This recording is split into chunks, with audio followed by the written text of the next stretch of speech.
Kim John Payne, the author of Simplicity Parenting and also Being at Your Best When the Kids Are at Their Worst, says a wonderful thing. He says that we as human beings are very receptive of facial expressions and of understanding or picking up cues just by looking at the other person. Teens specifically are very vulnerable to freeze, flight, or fight mode because they are intercepting everything as if it's directed towards them and their ego.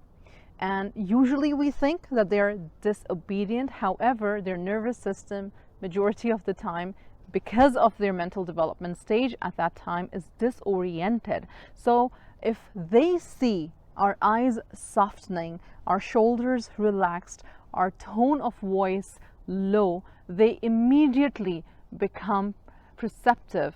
They immediately are able to connect with us, even during the difficult conversations. So this is a good tip to understand that whenever we are emotionally regulated, have those difficult conversations, only then when we are able to be unconditionally soft to our well-intended teenager who still has many skills to learn, especially when it comes to emotional regulation.